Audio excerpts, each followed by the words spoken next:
Hello and welcome to the Rogers Brief. I'm Adam Rogers. Thank you for watching and thank you for listening.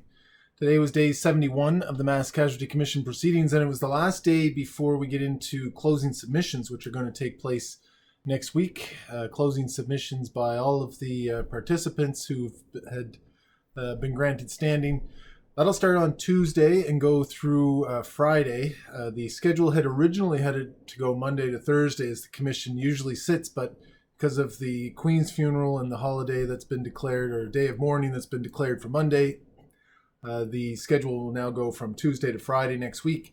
So be some interesting stuff coming to see what the different parties have to say, what their take on all of the evidence we've heard so far means in terms of recommendations from the perspective of their clients and their organizations. So now today was there were two things going on. One was a discussion panel among what they call justice-related organizations. So that includes the BC Civil Liberties Association, the East Coast Prison Justice Society, and the Nova Scotia Department of Justice.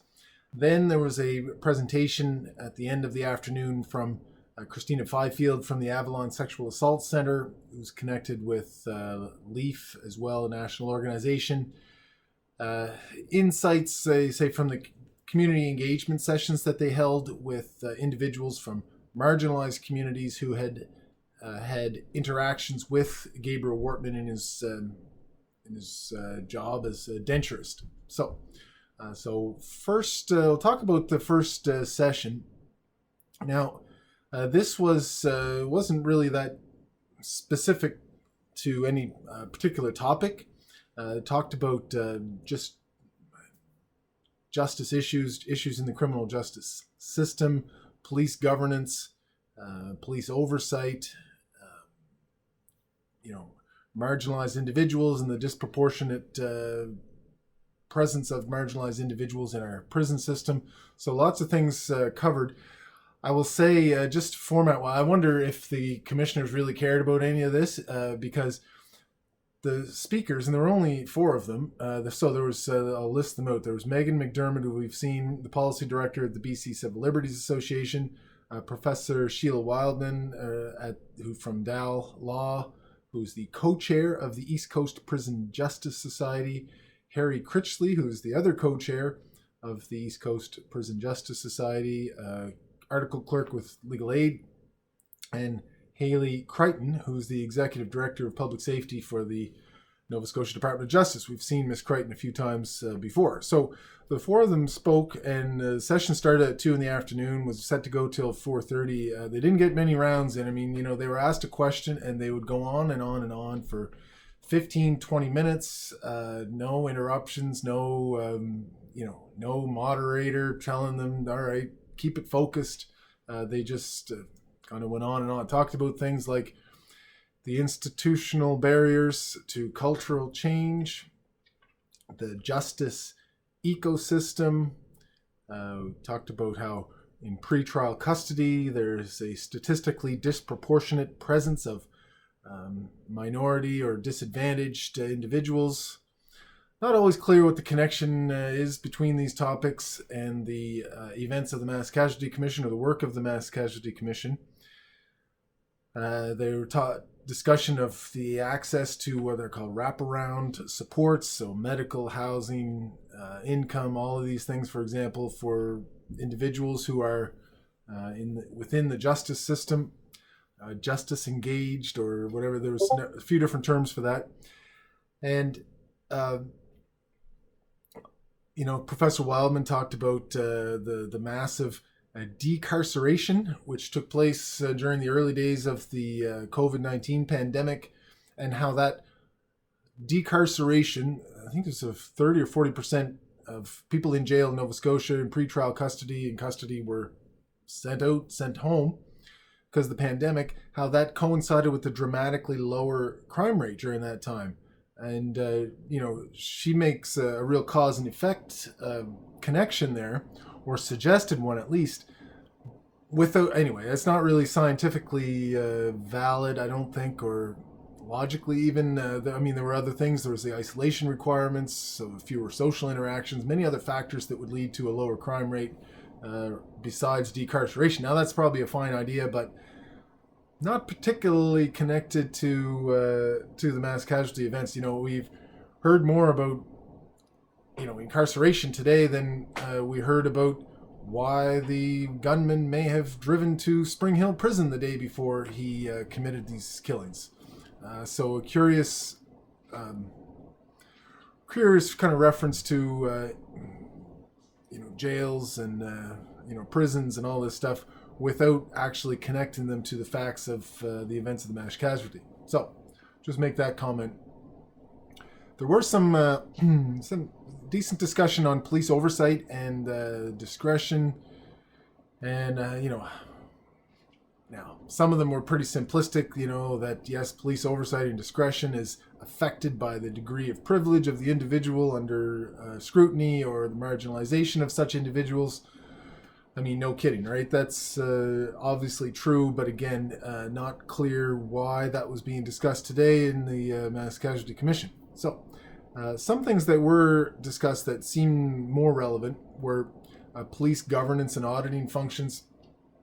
Now, this came up in the Desmond inquiry as well, and it was mentioned today by Mr. Critchley, which was that the province of Nova Scotia had 8 staff doing police auditing. Now there is only 1. And so Miss Crichton was asked about that. She said, well, the province is working on it, and they're trying to figure it out. And she didn't really have a timeline of when that staffing complement may be, may match the amount of work that should be being done on that file. But that was brought up. Harry Critchley noted that there probably wasn't enough engagement with civil society groups and the public more generally when it comes to the development of police standards. We've heard that police standards are under development in Nova Scotia. He also mentioned the death review committee idea. This is happening in other provinces, Ontario most notably, I think. Now, that also came through as a strong recommendation of the Desmond inquiry. I expect it will be part of Judge Zimmer's final report, so we'll wait for that. More appropriate in that inquiry than this one for a few reasons, but that'll come up. Now, Ms. McDermott from the BC Civil Liberties Association suggested that she had a concern that the policing standards are just sort of words on paper and that they wouldn't have legal enforceability. Ms. Crichton says that they'll be enacted as regulations. So what you get is a law, when you bring in legislation, there is the legislation itself, and then cabinet drafts, the department usually drafts legislation or regulations that match the legislation. So all of that has legal enforceability to it, and we expect those enforceability mechanisms to be built into the regulations. So I guess to summarize, if we can believe what Ms. Crichton is saying, I think we can, that the police standards that are under development by the province will be enacted as regulations, will be legally enforceable. Depends what the quality of the regulations too, and the degree to which they're specific enough to be enforced, but that's another discussion. Now, thinking of Ms. Crichton again, now I noted this last week when she was speaking that it seemed like she was trying to portray the municipalities as the real level of government that's most responsible for policing in Nova Scotia, even though the Police Act says it's the province. There's some split responsibility. The province has ultimate supervision and oversight and all those things. So to me, it's the most responsible of the 3 levels of government, and it is provincial jurisdiction. And anything that municipality does is ultimately provincial jurisdiction. Today, again, I think she was trying to deflect either a responsibility or leadership away from the province, saying that when we're talking about transformational change in policing, it is police leaders who are the most responsible for enacting, leading, developing that kind of transformational change, cultural change within the organizations. That may be true, but it also is, in a sense, deflecting that responsibility again away from the province, which is ultimately responsible for policing and has that jurisdictional responsibility. So I thought that was interesting. Once again, we're seeing the province kind of saying, hey, not us, not us. So it'll be interesting when the recommendations come out of the commission, how eager or reticent the province may be to enact any of these recommendations. All right, so that was the afternoon bulk of the afternoon session. The later part of the afternoon, 4:30 to just past a little over 5, about half an hour long presentation, and we've seen this in the news already. A presentation from Christina Fifield from Avalon Sexual Assault Centre about individuals impacted by Gabriel Wortman in his business as a denturist. And so they had 4 sessions where, the sessions were in Cole Harbour, Dartmouth, and Halifax, focused on the metro area nearby his denturist clinics. Sounds like most of the trouble was out of the Halifax clinic in the North End and marginalized area of the city, or area of the city where marginalized individuals seem to live. Now, some common themes were that Wortman was well known among the African Nova Scotian communities, that he displayed a high level of confidence when dealing with clients, and that he would, if people couldn't pay for his denture work, that he would either offer to or actually do exchange denture work for sexual favors. And it seemed as a common complaint was that the Department of Community Services, DCS, was somehow not complicit, but enabling this by their lack of oversight over this. So many of these individuals would come in and they would be clients of DCS and would get funding for denture work. So they would need to go get 3 quotes. Wortman would come in with the lowest by far. He would sometimes give cash bonuses for referrals, and he'd get the work, and then he was able to have this environment where he could exploit these individuals for sexual favors. In fact, he would encourage some of these people to have their teeth pulled so that he could do the denture work.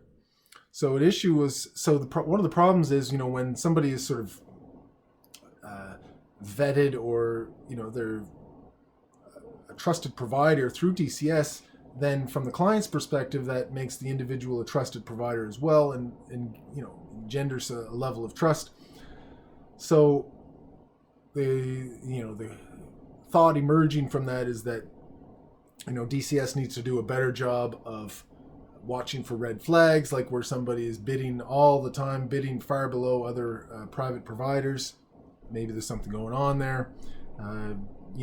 Doing more screening to prevent these kind of incidents, and check more on service providers, look for disciplinary records, watch for those things, talk to clients and see what's going on in individual circumstances. So some interesting thoughts there. I think that's probably a good good thing for DCS to look at, to examine, tightening up these things where service providers are not working directly for the government. Maybe a lack of oversight there, and something to be tightened up for sure. So that was it for today, day 71 of the proceedings. We've got 4 more days left next week, and those days will be very interesting, because it'll be everybody's sort of summary and thoughts on what's taken place, what we've heard, and recommendations. So there'll be no more evidence, no more experts, just the final closing remarks from everybody, and then the commissioners will go off for 4 months to write their report. So we'll see what happens in the meantime. So I'll be interested to follow that next week. I'll be watching the closing remarks to bring you my comments, and all the time working on my own report as well. So that was it for today, day 71 of the Mass Casualty Commission proceedings. Thanks again for watching, and thanks for listening, and we'll see you next time.